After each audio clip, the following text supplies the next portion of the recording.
But you see the definition of his body and his fighting, his speed from previous fights. Yeah. Like he looked so much bigger and faster and stronger for that last fight. So, you know, it was just crazy to see Pacquiao box at 147 for so many years to me.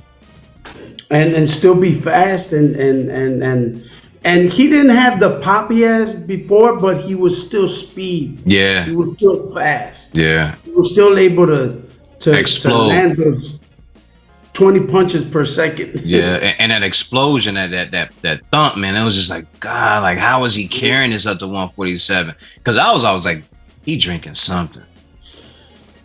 You know, everybody says that he probably was. You know, ain't no telling. Ain't no telling. Never was caught.